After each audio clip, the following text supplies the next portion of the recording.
3 sine alpha. Now what we can do over here is we can simplify the right-hand side. So if we were to simplify the right-hand side, we know that tan of some angle, just give me a second to change my pen. So we know that tan of some angle is equal to sine of some angle over cos of some angle. So we can change that tan into sine over cos. That is what we are now going to do.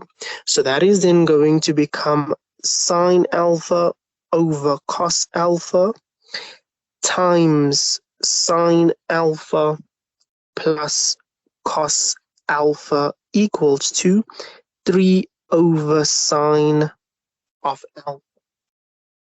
Now from here, as you can see, we have sine times sine.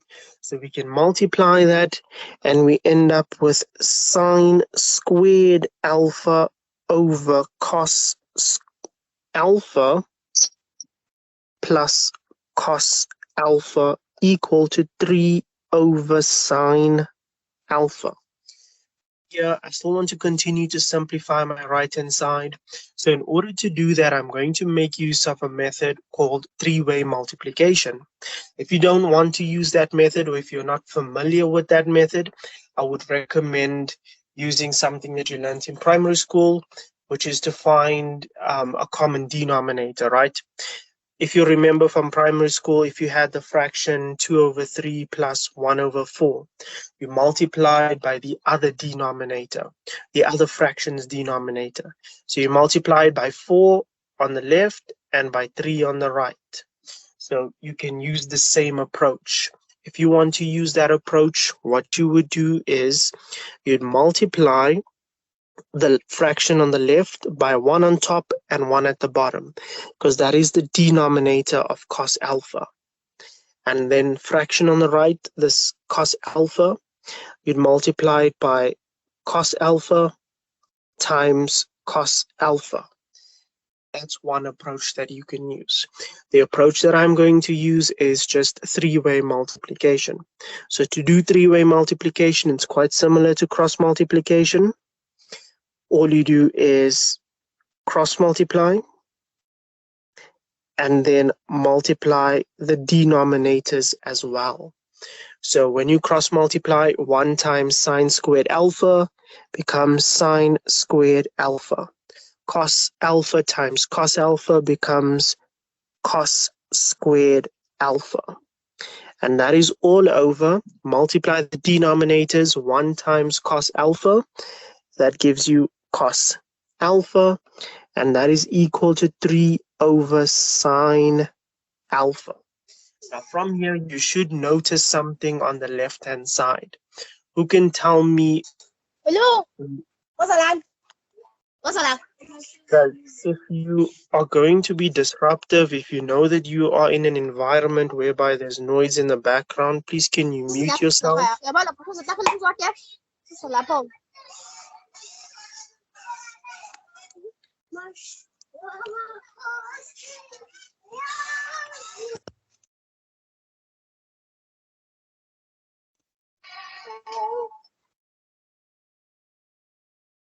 So if we look at the left-hand side, right, we've got sine squared alpha plus cos squared alpha all over cos alpha, right?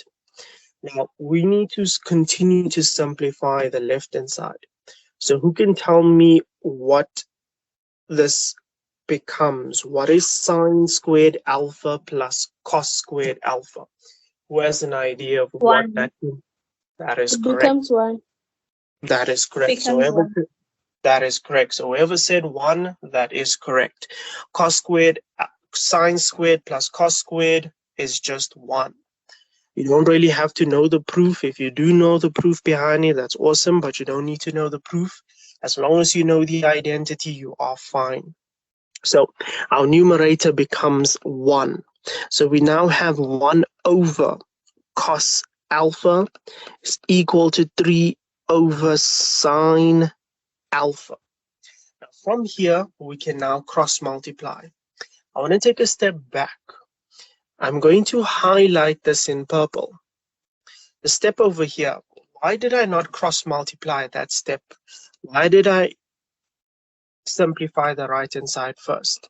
The reason is because I have two fractions on the left and one fraction on the right. You can only cross multiply when you have one on the left, one on the right, as we do with this last step here. If your left hand side has multiple terms, you cannot cross multiply. It's best to simplify that side until it becomes one fraction and then cross multiply. So let's cross multiply.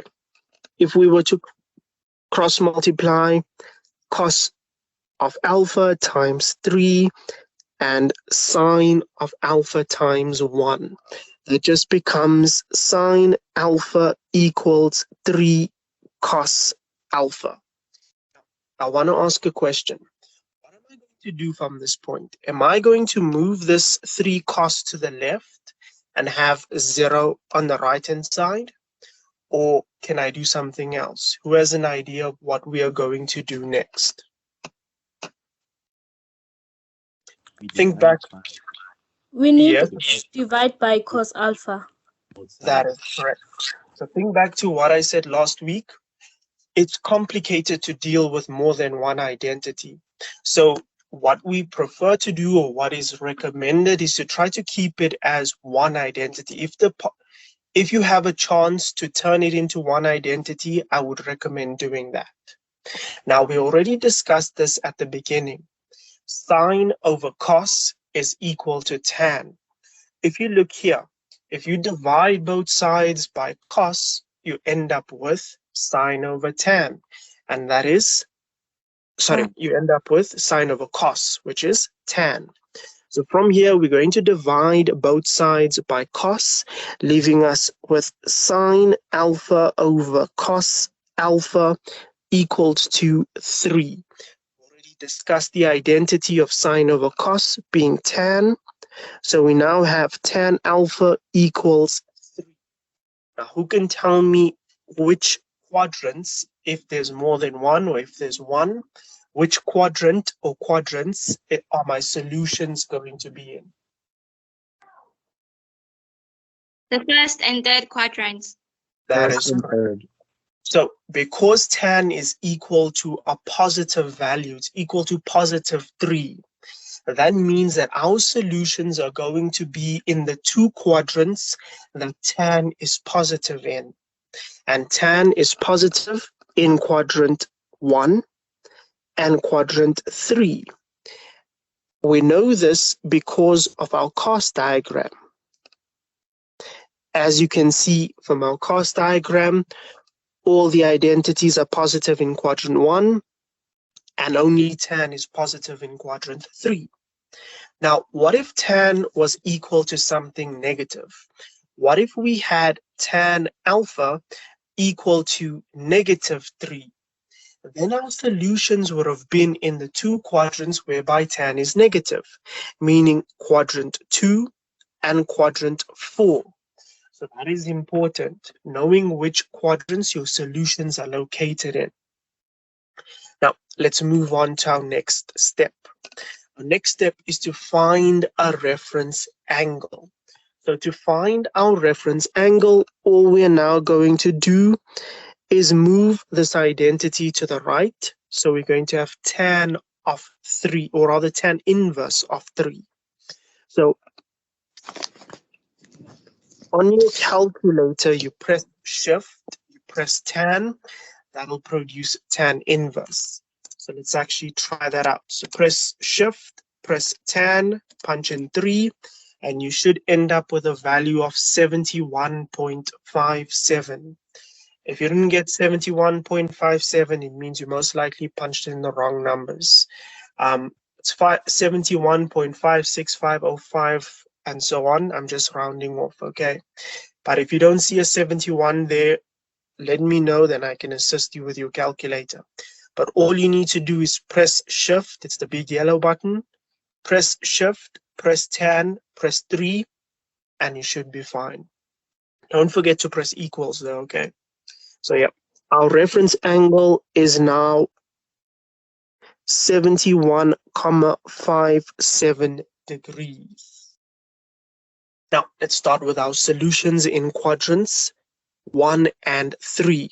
So in quadrant 1, we have alpha is equal to, general formula in quadrant 1 is just the reference angle plus. Now, am I going to have k times 360, or am I going to have k times 180? Who can tell me? K times 180. That is correct. So because we are dealing with tan, we are going to have 180. If we were dealing with cos or sine, we would have 360. So this now becomes k times 180.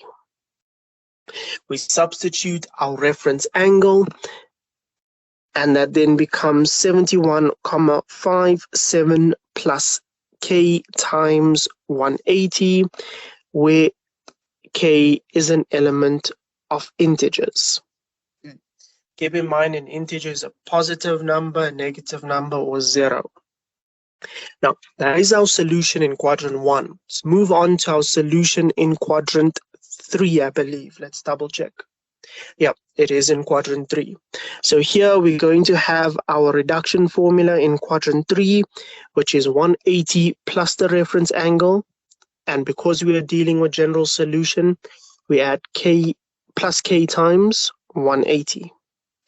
From here, we substitute that reference angle, which is 71,57, and we add our k plus, or rather plus k times 180.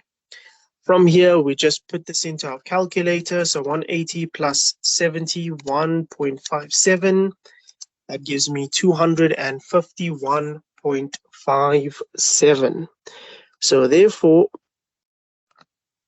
alpha in the third quadrant is equal to 251,57 plus k times 180. Don't forget where k is an element of integers. That is our solution for alpha in quadrant 1 and quadrant 3. Before we move on to the next question, does anyone have something they'd like to ask, something they did not understand? Please speak up now. You're more than welcome to unmute yourself and ask what you need to. Okay, so if no one has any questions, let us move on. So our next question is from a grade 12, November 2020 exam paper. So this is an interesting question because it's actually a trinomial. We don't really see that a lot in trig. Now, the issue with this is, as you can see, you've got sine and cos, right? So it makes things a bit tricky. As I've mentioned before, it's easier when you have the same identity. So you need to ask yourself, okay, I don't have the same identity. I have sine and cos. That means I need to change one of them. I either need to turn the cos into a sine, or I need to turn the sine into a cos. So which one do you change? You can't change cos x into anything. There's no identity with cos x. However, you can change sine squared x. There is an identity with sine squared x. Who can tell me what is the identity with sine squared x in it? 1 minus cos squared x. 1 minus cos squared x. That is correct. So 1 minus cos squared x is equal to sine squared of x. That is the identity that we are going to make use of. We're just using the same identity that we used in the previous question. Cos squared of x plus sine squared of x equals 1. All we are now doing is solving for x. So you move cos to the other side, it becomes 1 minus cos squared x.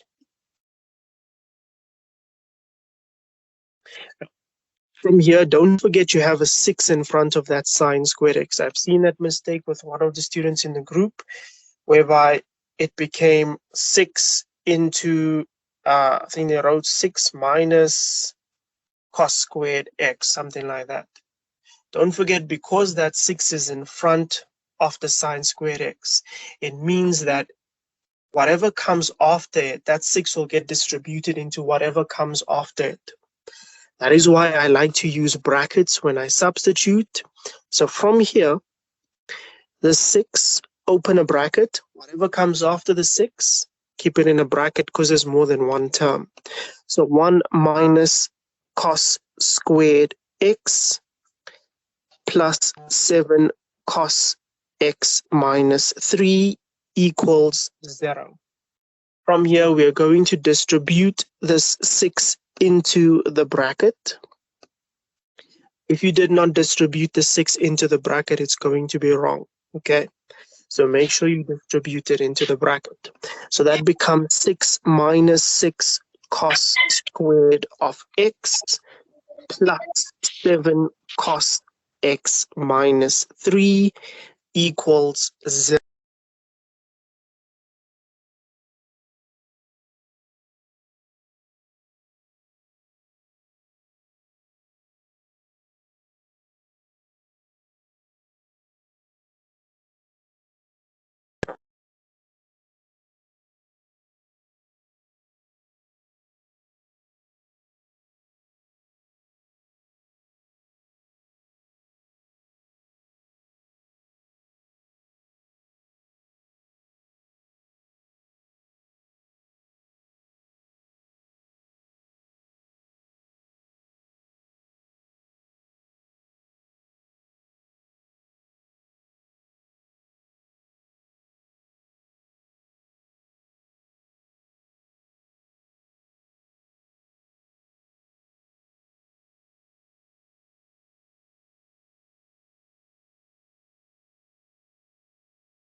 I can't hear you, sir.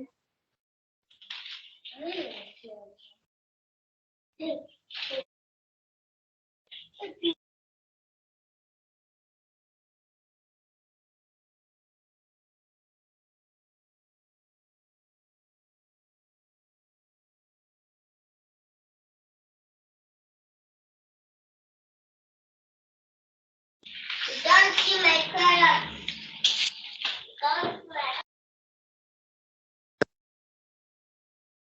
Okay, so I did not realize that I was muted. Sorry about that. Can someone tell me what is the last thing you heard? Then I can take a step back and explain. Multiplying the 6 on the bracket 1 minus cos squared x. Okay. So what I was saying was, because there's a 6 in front of that sine squared x, whatever the sine squared x becomes, you have to multiply it in its entirety with the 6. So because that sine squared x became two things, you multiply the 6 with both of those things. What I would recommend whenever you substitute, always use brackets when substituting. The reason I say that is because if you substitute with no brackets, you end up with this. You now have 61 minus cos squared x, which is completely wrong. So make sure that when you substitute, use brackets. Just give me a second to double check if I'm not muted. Okay, I'm fine. Okay, so when you substitute, use brackets. Now, we substituted 1 minus cos squared x into that 6. I'm sorry, into that place of sine squared x. From there, all you need to do is take the 6 and distribute it into the bracket. 6 times 1, that gives you 6. 6 times negative cos squared x, that gives you negative 6 cos squared x. From that point, you notice that you have like terms. Your like terms are 6 and negative 3.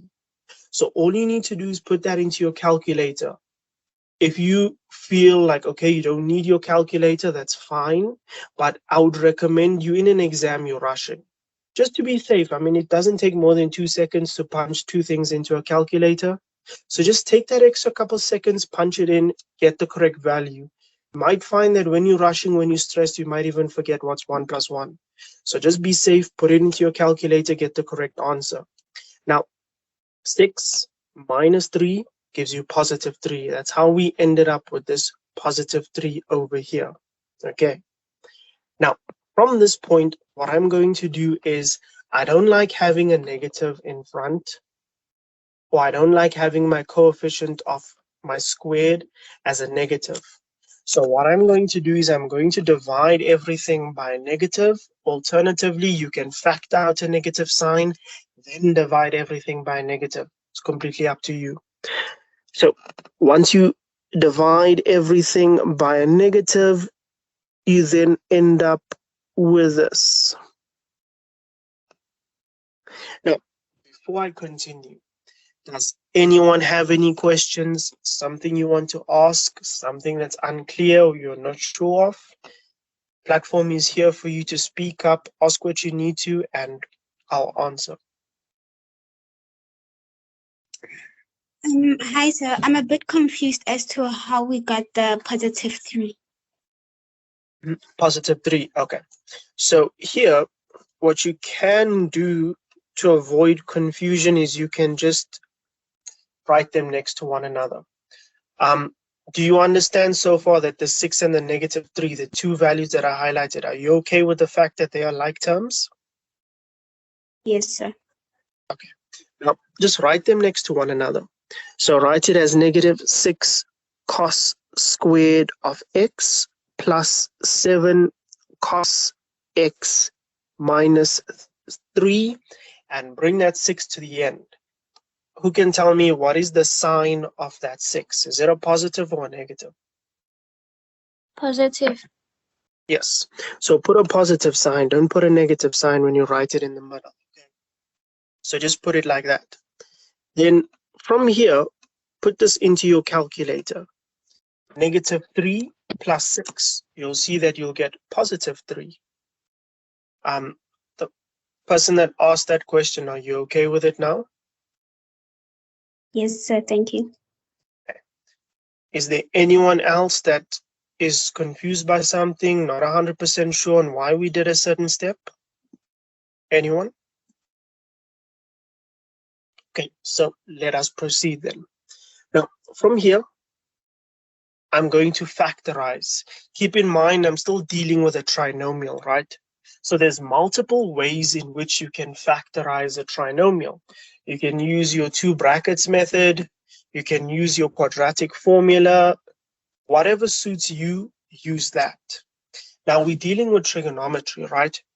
A lot of people look at this and get confused or think, okay, I can't do this. You can, if you write it in a form that you are more used to. So one of the methods that you can use is if you let cos x equal k, for example, right? So if you state let cos x equal k, if you rewrite that, you'll then end up with 6k squared minus 7k minus 3 equals 0. And I'm sure you guys can factorize from there. You can state k is equal to negative b plus or minus. You can use your quadratic formula from that point if you want to, or you can even just use your bracket method from this point, whereby you have something with k, whatever. That's one approach. Another approach is you can use your quadratic formula straight from this step. So you can state cos x. Think of cos x as the variable itself, as x or k. So cos x is equal to negative b plus or minus the square root of b squared minus 4ac all over 2a. If you forget your quadratic formula, please turn to the back of your page. You have a formula sheet. It's there. Don't guess. Just use the formula sheet. It'll help you. Another thing that I see quite frequently is when people do fractions on a calculator. For some reason, they don't put the entire thing in a fraction. Some people will only put the b in the fraction, or they'll only put the square root in the fraction. Please make sure you put the entire thing over 2a. How you can do that is when you start, press the fraction button and then start putting in the numerator and the denominator. Don't start putting in the numerator first, then press the fraction button. If you do that, only the square root will be in a fraction. So press the fraction button first, then start punching in the numerator. So from here, when you substitute, you'll have negative b. What is the coefficient of cos x? It's negative 7. What is the coefficient of cos x again? It's negative 7. Then what is a, which is the coefficient of cos squared x? It's 6.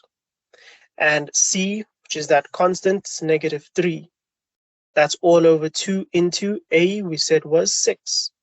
So that is how you would substitute if you were doing your quadratic formula straight from the trinomial part, okay? That's another method that you can use. And another method that you can use is to just factorize it as it is. That's what I'm going to do. So from here, think of it as a normal trinomial. Just factorize it as you would normally factorize a trinomial. So here we have 6, right? We need factors of 6. That's 6 and 1 and 2 and 3. Here we need factors of negative 3. I'm going to keep it as neutral factors. I'm not going to write a plus or minus for now. So we have 1 and 3. That's our only factors. Actually, let me just write it as negatives, one. Or we can have 1 and negative 3. So those are the factors, right? We need to play around with those such that when we add them up, they should give us negative 7. So if we do that, let's try with 6 and 1 first. So if we have 6 cos x and 1 cos x, and let's try it out with negative 1 and 3. Actually, let's see. The middle number is a negative 7, right? Which means the bigger number has to be a negative. So let's do this. Negative 1 and let's make it 3. When I say bigger number, I'm referring to these two. If you cross multiply, the bigger number will multiply with the negative. Now, from here, cos x times 3, that gives you 3 cos x. 6 cos x times negative 1, that gives you negative 6 cos x. If you add these two, you end up with negative 3 cos x. That's not what I want. So let's try and swap them around. So I'll make the 3 negative. If we do that, we have negative 3 cos x, and we have 6 cos x. That gives me 3 cos x, which is not what I want. So as we can see, these factors here of 6 and 1 are not working out for us. So let's use 2 and 3. So if we use the factors of 2 and 3, let's make this negative 1, or make this positive 3. Cross multiply, 3 cos x times negative 1 gives me negative 3 cos x. 2 cos x times positive 3 gives me 6 cos x. Add the 2, I get 3 cos x. Once again, it's not working out. That is not what I want. So let's swap them. If we make this negative and we make this positive, 3 cos x times 1, that gives me 3 cos x. 2 cos x times negative 3 gives me negative 6 cos x. That gives me negative 3 cos x. That is once again not what I want, but we are closer. Do you see our resultant, our end is negative? So we are quite close. So what we can do is just swap the numbers. Let's put the 3 on top and the 1 at the bottom. So from here, let's see. 3 cos x times positive 3 gives me 9 cos x. The bigger number is a positive 9. I want to change the signs as well. Let me put the negative on top. I know this might seem long because it's a trial and error thing. You can use whichever method you prefer. So 3 cos x times negative 3 gives me negative 9 cos x. Okay. Then 2 cos x times positive 1, that gives me 2 cos x. Add negative 9 and positive 2, you get negative 7 cos x. Okay. So we tried most of the possible combinations that you could get. And as you can see, now we have negative 7 cos x, which is what we want. It means our brackets are going to look like this. So let's write that in. So we're going to have 2 cos x minus 3 and 3 cos x plus 1 equals 0. So those are my brackets, okay? Now, before I continue, does anyone have a question with what we've done, any of the methods that we've discussed? Awesome. Just give me a second to double check if I'm not muted. I'm not. Okay, awesome. Okay, so let's continue. Now, from here, the left-hand side, this will just become cos x equals 3 over 2, or cos x equals negative 1 over 3. Now, I want to ask a question. Can anyone tell me if we are going to continue with the left-hand side? Or do we stop there? You stop here. That is correct. We cannot continue with the left-hand side because it states that cos x is equal to 1.5. 3 over 2 is 1.5. We know that's impossible, right? Because according to your cos graph, your basic cos graph, if you were to sketch a basic cos graph, the maximum you can go to is 1. You cannot go to 1.5 on a basic cos graph. It means it doesn't exist. Alternatively, if you didn't know that, you can also just put it into your calculator. So if you put cos inverse of 3 over 2 into your calculator, you'll see error. That's an indication that you cannot continue. So here, we'll just end it here. Cannot continue there. Now, we're going to focus on the right side. We can continue with the right side because negative 1 over 3 is within the range of a cos graph. A basic cos graph can go from negative 1 to positive 1. So negative 1 over 3 is within that range. Now, let's discuss which quadrants our solutions are going to be in. Cos x is equal to something negative. Who can tell me which quadrants my solutions are going to be in? Second. Yes, I heard second. And? Third. Second and third. That is correct. So the second quadrant and the third quadrant, because those are the quadrants whereby cos is negative. We have to draw our cos diagram. You can see CAST. As you can see, sine is positive, tan is positive in quadrant 2 and 3. Whereas in quadrant 1 and 4, all is positive and cos is positive. We are looking for negative, not positive. So that is why we are going to proceed with quadrant 2 and quadrant 3, because those are the two quadrants whereby cos is negative. Now we need a reference angle. So for my reference angle, all you need to do is cos inverse of. Now, that negative, does it belong there or do I get rid of it? Get rid of it. That is correct. When we are finding a reference angle, even if your identity is equal to something negative, do not include the negative sign. When finding a reference angle, leave it as a positive value. We don't want a negative reference angle, so do not use the negative sign. Now from here, let's put this into our calculator.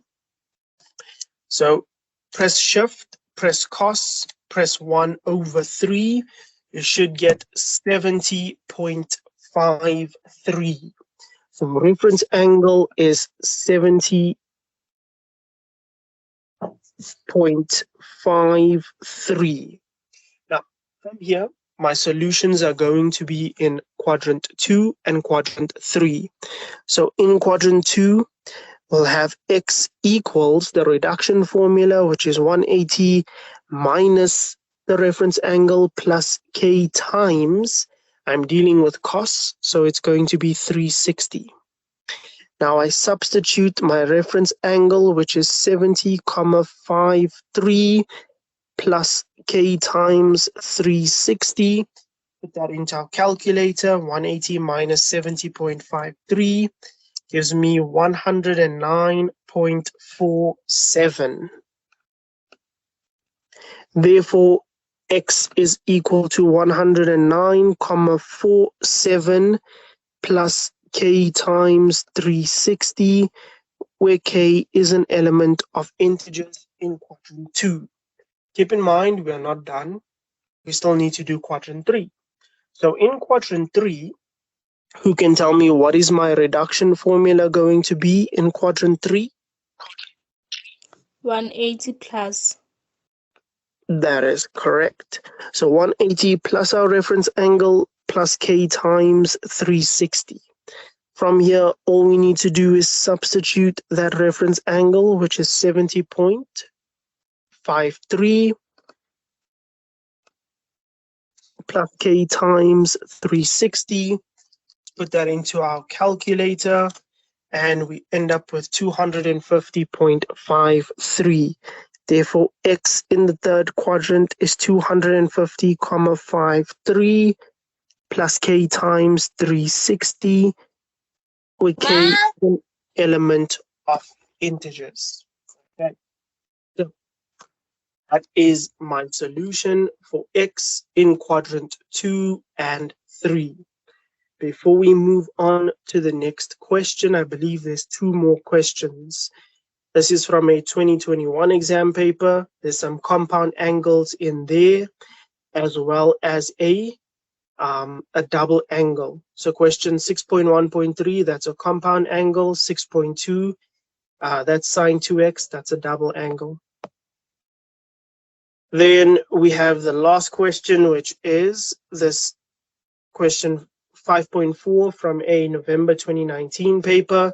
That is a compound angle. So those are the last 2 questions that we'll have a look at for today. Now, before we move on to them, does anyone have any questions relating to what we've just done? Anything you don't understand, something you need clarification on? Okay, so if everyone understands, let's move on. Now, question 6.1.2 from a November 2021 exam paper states, simplify completely, and we've got 2 cos 6x cos 4x minus cos 10x plus 2 sine squared x. Before we continue, let me double check that I'm not muted.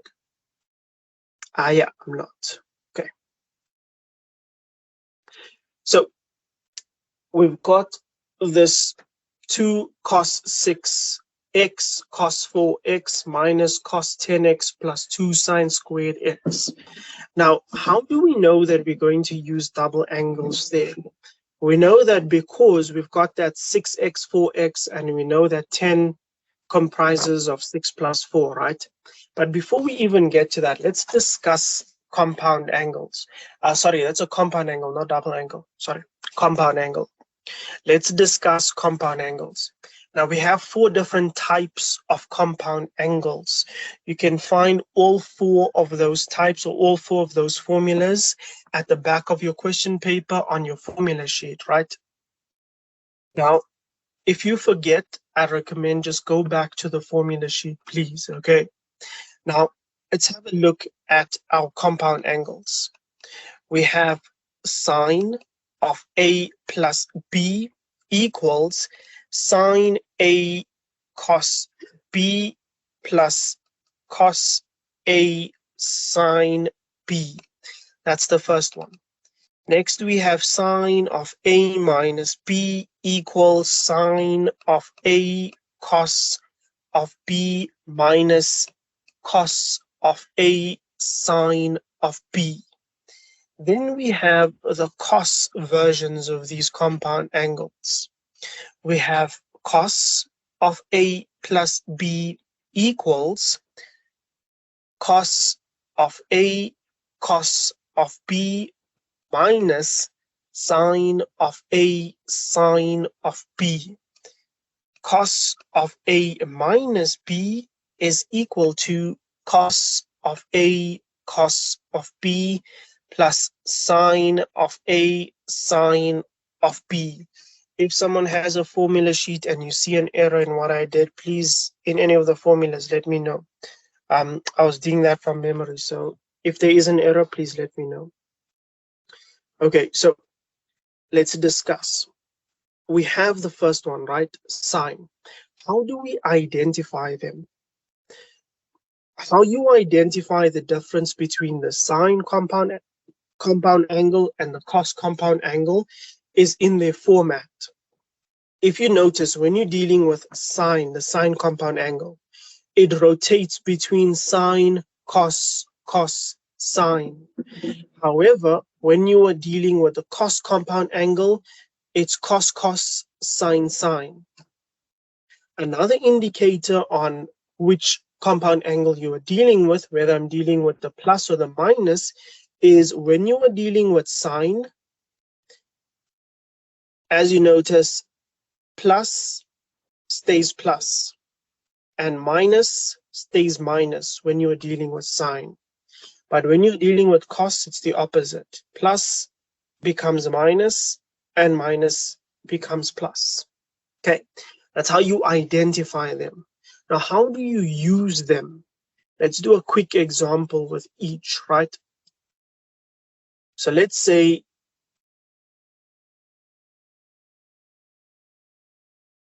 I had, I don't know, sine 10, for example.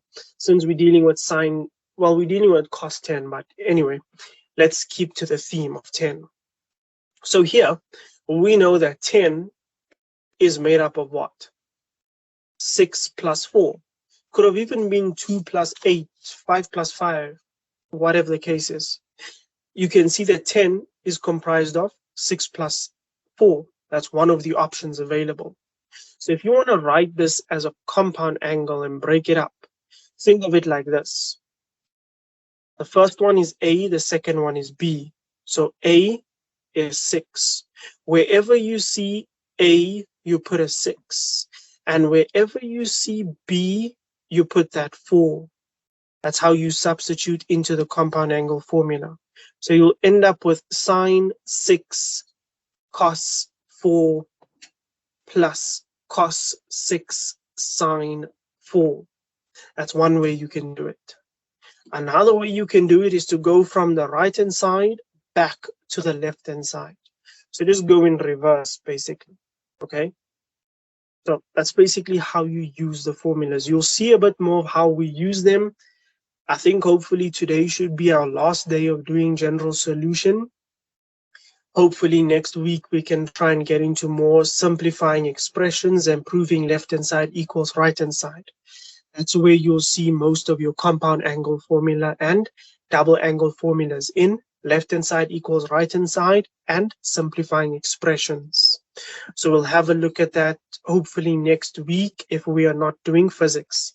I'll release a poll. You guys can vote on whether we do momentum and impulse or some left-hand side equals right-hand side, simplifying expressions, trig. So let's get back to this question. We now have question 6.1.2. Simplify completely. We've got 2 cos 6x cos 4x minus cos 10x plus 2 sine squared x. From here, what I want you to notice is that We've got 6 and we have 4, right? And we also have 10. If you add 6 and 4, it produces 10. That's how you can identify that this is a a compound angle formula, because the sum of those two angles produces that. So we know that we can then break up that 10 into 6 and 4. So if we want to break up the 10, let's do that. So we now have 2 cos 6x cos 4x. If you feel like what we're doing right now is difficult, it's fine. This is a bit of a trickier question. It's a higher level as compared to the other simplifying expressions questions that you'll see. This is a bit tricky. So if you are finding it difficult, it's fine. When we do left-hand side equals right-hand side and simplifying expressions, it'll be easier to follow along. I just wanted to introduce this question so that you can get an idea of what you are dealing with when we talk about compound angles and double angles. Now from here, this cos 10x. I'm going to break that up into its compound angle formula. Because we're dealing with cos and I want to have plus in it. I want to have cos of 6 plus 4. We're going to break it up into the positive cos compound angle formula. So that is going to be 6x plus 4x plus 2 sine squared x. Take note that I didn't change anything. Nothing has been changed. What you see here, this 10x is still here. 6 plus 4 is the same thing as 10. I've not changed anything. Now, I'm going to continue with this. We know that this now becomes a compound angle formula. This cos of 6x plus 4x is equal to cos of 6x cos of 4x. Because we have a plus here, we put a minus in the formula. And that becomes sine of 6x. Let's move this more to the side. Sine of 6x sine of 4x. So this is the formula that we are now going to make use of. We're going to break that up into this.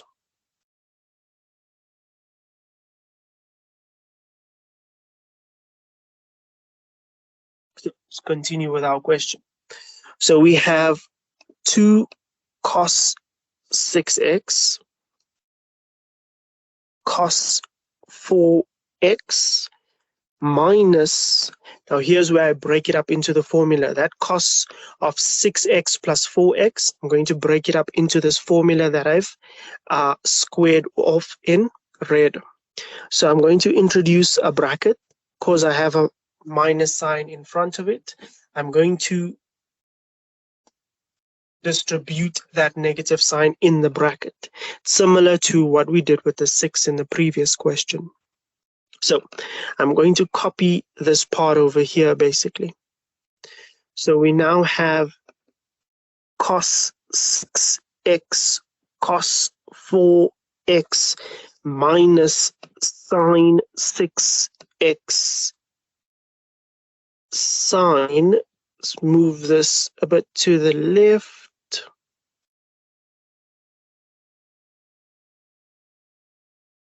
Sine 4x, close the bracket, plus 2 sine squared x. From here, I'm going to distribute that negative sign into the bracket.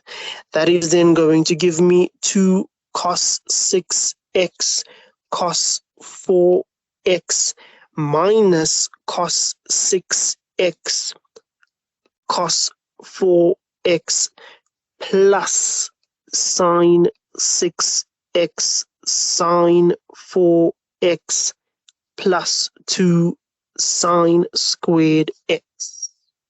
Now, if you notice, we have like terms. These two over here, these are like terms.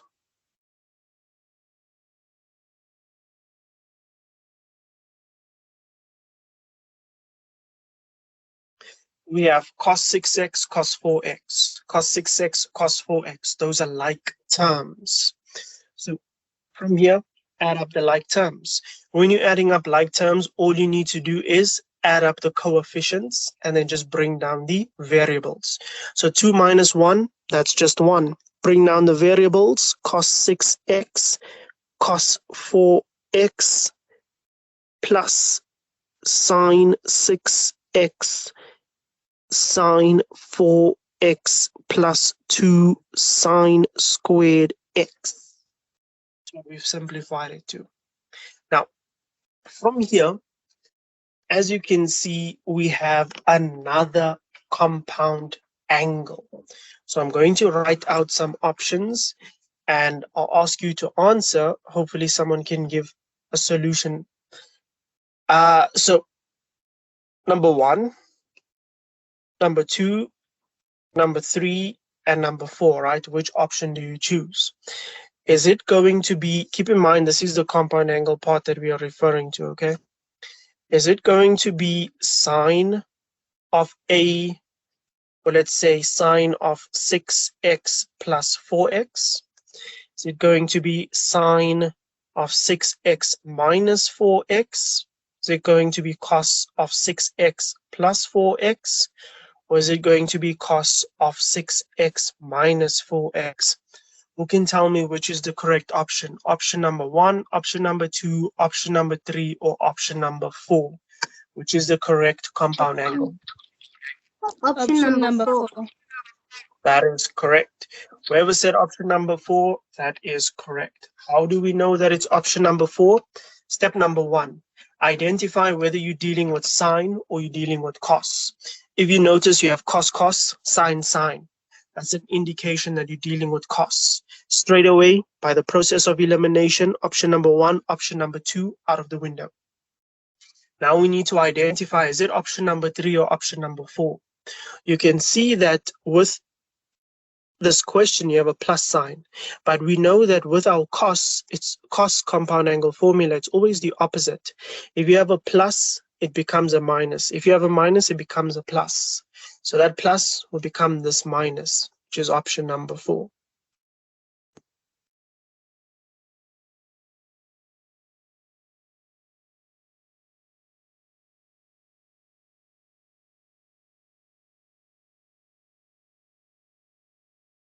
Now, from here, let's write this as its compound angle. It's kind of like you're factorizing it, like you're turning something long into something small, something shorter. That's going to become 6x minus 4x plus 2 sine squared x. From here, this then becomes cos 2x plus 2 sine squared x. Take note that 6x minus 4x is 2x, okay? That's how we ended up with cos 2x. Now, we have cos 2x. That is an example of double angle formula. Now, there's 2 double angle formulas. You have the sine double angle formula and you have the cos double angle formula. The sine one is easy. The cos one is a bit more tricky. So with the sine one, that's just 2 sine x cos x. It's straightforward, it's easy. That's the double angle formula for sine. The cos one, on the other hand, is not as easy. Cos one is equal to 3 things. You have to choose which is the best option. It's equal to cos squared x minus sine squared x. It's equal to 1 minus 2 sine squared x, and it's equal to 2 cos squared x minus 1. Now you have to choose which is the best option for the current situation. We need to convert this cos 2x into one of these options. Take note that we have this 2 sine squared x. What you have in the question should also affect your decision when deciding which one should I use. So who can tell me, am I going to go with the first one, the second one, or the third one? The second one. That is correct. Whoever said second, you are correct. We're going to go with the second option. Why? Because if we introduce the first option, now we have cos and sine. That makes life confusing. If we introduce the third option, then we have cos and sine again. That makes life confusing. If we introduce the second option, then we only have sine. That's much better. So we introduce the second option.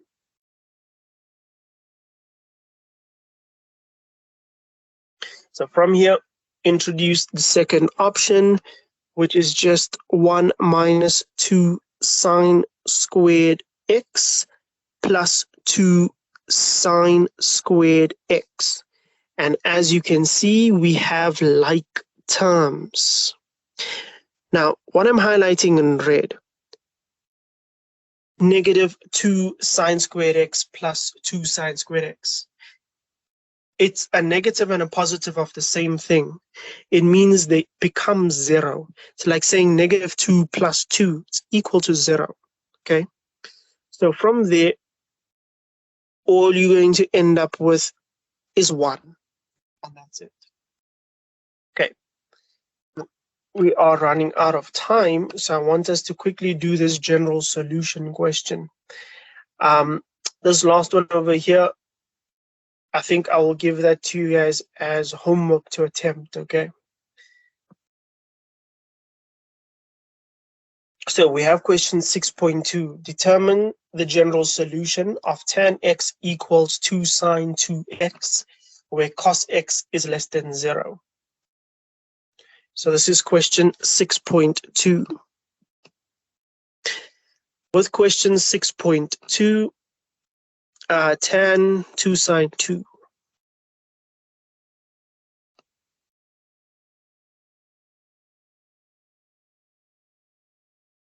Something important to notice. You have a double angle formula here. You have a double angle here. So we're going to use our double angle formula. In addition to that, we have tan x. So we have tan x equals sine x over cos x. This is one identity.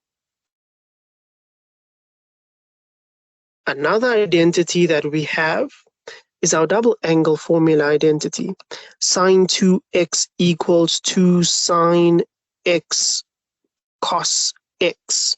So these are the two identities that we are currently going to use.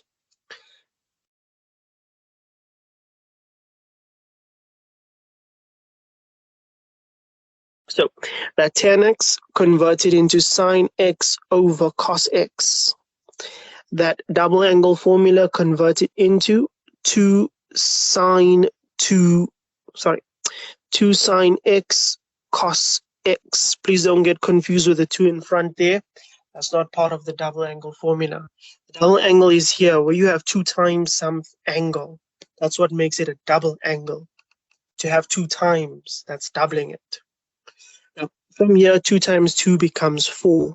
So you have sine x over cos x equals 4 sine x cos x. Now we can cross multiply. We're going to multiply that cos x on the right. So we have sine x equals 4 sine x cos squared x.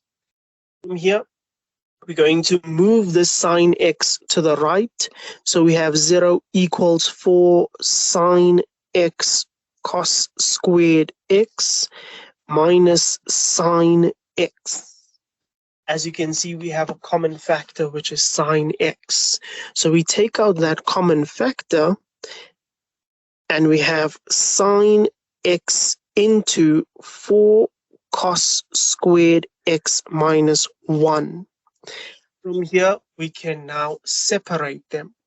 So we have sine x equals 0, or we have cos squared x equals 1 over 4. Square root both sides, we have cos x equals positive or negative 1 over 2. The restriction on costs stated that where cos x is less than 0. It's less than 0, it means we have to choose the negative option. So choose that option. Now, from here, who can tell me which quadrants my solution is going to be in?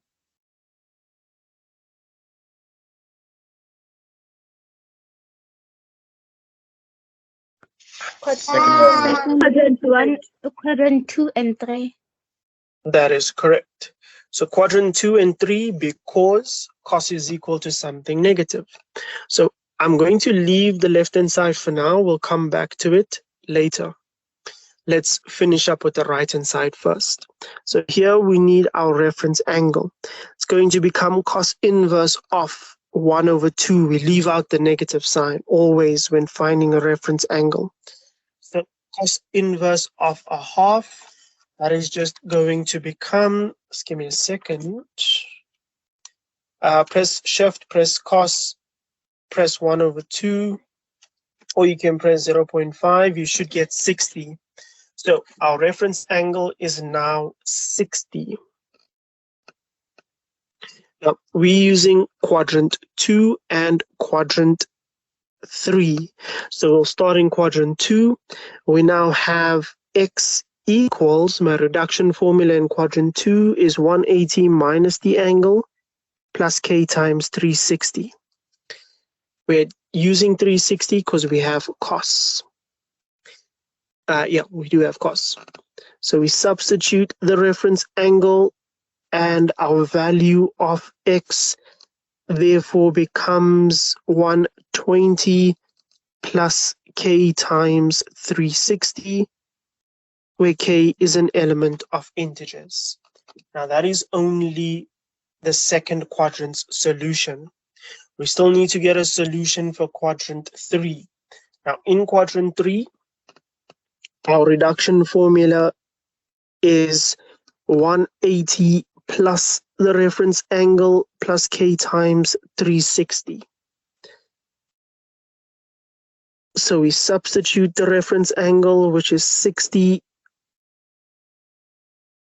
and that then gives us our solution in quadrant 3 as x is equal to 240 plus k times 360, where k is an element of integers. That's only the right-hand side's solution. We still need to deal with the left-hand side. We need to deal with sine x equals 0.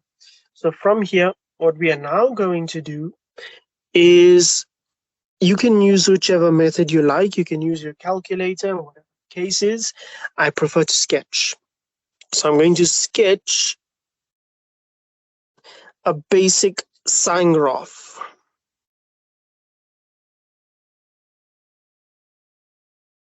So here we have 0, 90, 180, 270, and 360. Let's extend this. Yeah. So let's make this 1. Let's make this negative 1.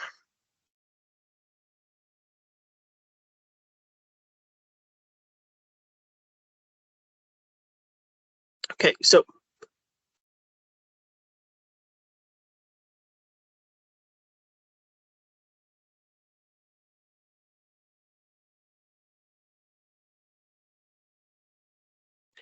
from here, we know that when we're dealing with the sine graph, it's at 0, 1, 0, negative 1, and 1.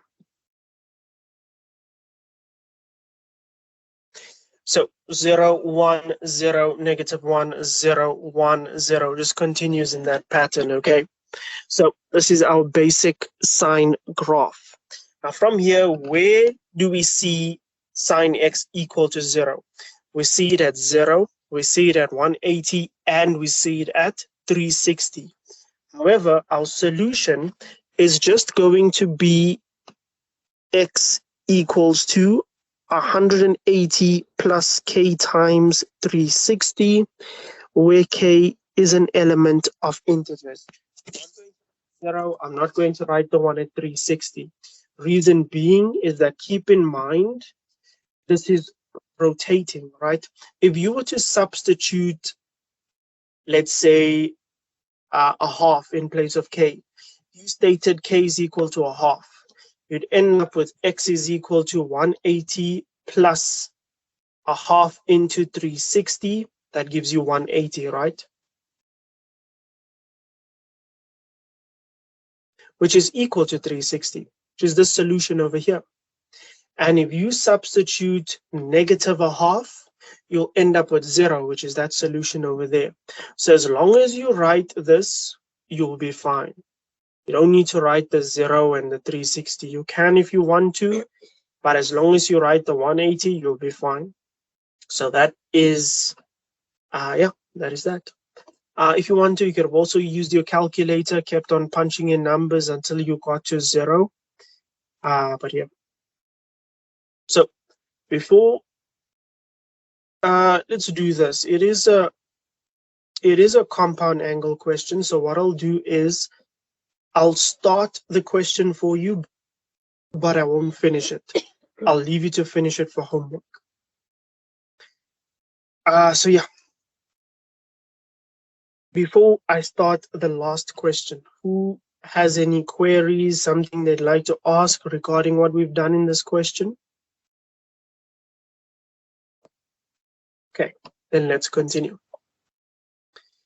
Yes, the person that unmuted yourself. On the cos x equals to negative, on the cos squared x equals to 1/4, how did we go to cos x equals to negative 1/2 on the right hand side of the general solution? So here, what I did was I square rooted both sides. So this squared cancels that square root. You left with cos x. The square root of 1/4 becomes plus or minus 1/2. The square root of something is always plus or minus. Why did we choose the negative? We did that because the question specified cos x less than 0.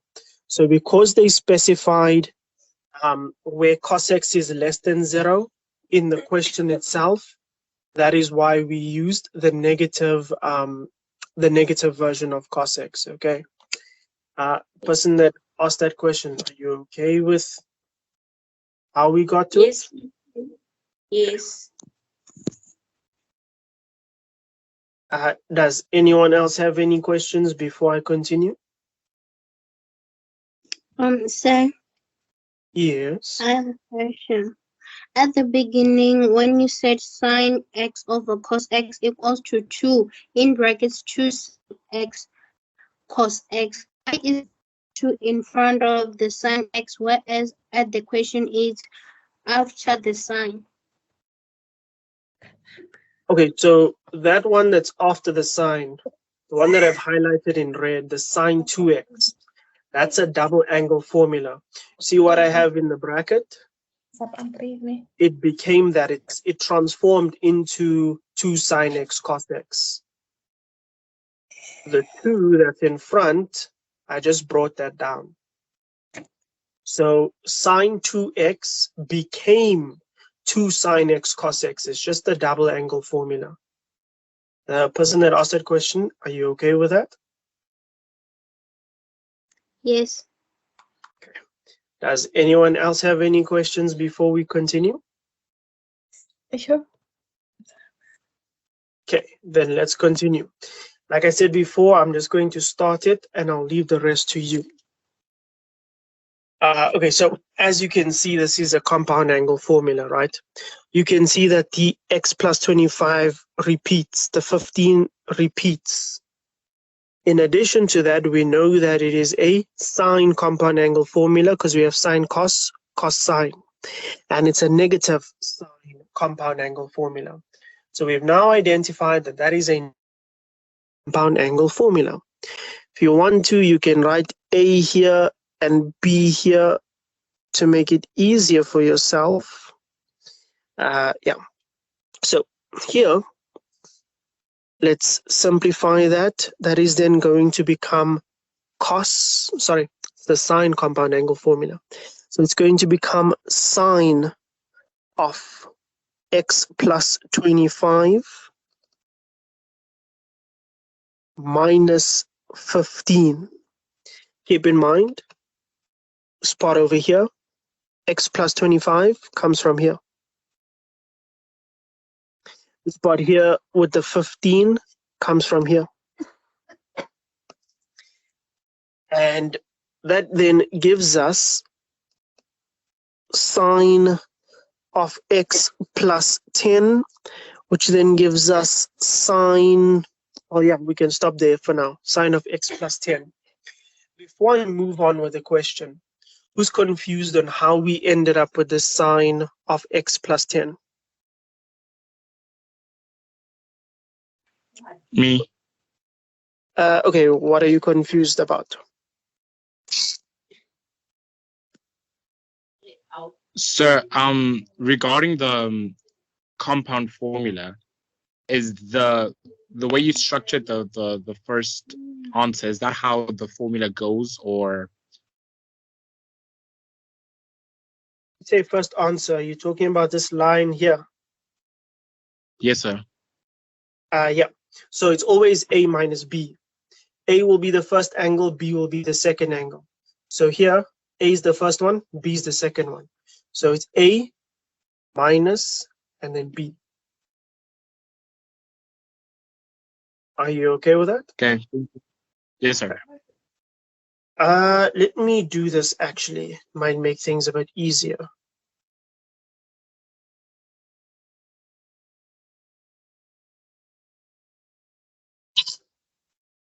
So here we have sine of a minus b. Okay. So a is that x plus 25, and b is the 15. Okay. Before I continue, does anyone else have any issues with what I've done? Something you're not sure of? Okay. So from here, I've simplified the compound angle part, right? But we are also told that f of x is also equal to tan of 165. So we have f of x is equal to the compound angle, and we have f of x is equal to tan of 165. So what you can do is you just equate the two. So you have sine of x plus 10 equals tan of 165. Now, I'm a bit curious to see what you guys will do. Who has an idea? Are we going to turn this into sine over cos? Are we going to reduce it? Are we just going to put it on our calculator, get a numerical value? Is there something else that we do? What do we do to this tan of 165? Who has an idea? Put it as is in the calculator. That is correct. All you need to do is, because it's already a numerical value, the angle is a numerical value, just put it into your calculator, you'll be fine. Those of you that are confused, where did I get tan of 165 from? It's over here. Thing that I'm highlighting in red. We were told that f of x is equal to the compound angle, and we were told that f of x is equal to tan of 165. So because f of x is equal to two things, I just equated them, okay? Now, from here, put tan of 165 into your calculator. You'll get negative 0.27. So from here, you end up with sine of x plus 10 equals negative 0.27. And from there, you just continue as you normally do. So we know that because sine is equal to something negative, it's going to be in quadrant 3, and it's going to be in quadrant 4. So I'm going to leave the rest of it to you guys. You can attempt it for homework. Post your solutions in the group if you want confirmation on whether it's right or wrong. Or if you get stuck and you want advice, post it in the group and I will advise accordingly. So before we stop, Does anyone have any questions on what we've done so far? Something that you do not understand or something that you are confused about? Okay, so yes. In the first question, the answer you gave us was, okay, not you. The answer was 1 minus 2 sine squared x plus 2 sine squared x. Where did we get the... When you say the first question, do you mean the very first question that we did today, or The one of the compound angles? okay? Son here. I can't see properly. I can't see. Okay, give it a second. Maybe it just needs to load. Do you see it as yet on your side? It's not the one I was asking. The one I was asking, the first one, This one here. the one before that one. This November 2021. Yes. Yes. The second last answer. Second last. The one I highlighted in red, 1 minus the red highlighted part. Yes, where do we get the sine squared? That's a double angle formula. So remember I wrote those 3 double angle formulas on the side. I actually erased it. I was not supposed to do that. Let me just put it back in here. So we know that cos 2x is equal to cos squared of x minus sine squared of x, 1 minus 2 sine squared of x, and 2 cos squared of x minus 1. These are your double angle formulas for cos. We just chose the most appropriate formula to use. Okay. Okay. Thank you. This is a tricky part in double angles. A lot of people struggle with which one is the best option to choose. Sometimes there's only one right answer to choose. If you choose one of the other two, then it would be wrong. Sometimes you can choose any of them and it'll work out, but most of the time you have to choose one right one. So I would recommend learning the skill. It's important to be able to identify which is the correct one to choose. How you do that is you ask yourself, if I were to choose option number 1, how would it affect what I have? If I were to choose option number 2, how does it affect what I have?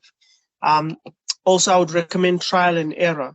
Choose option number 1, try it out, see what happens. Choose option number 2, try it out, see what happens. Option number 3, try it out, see what happens. It's how you get better at doing these.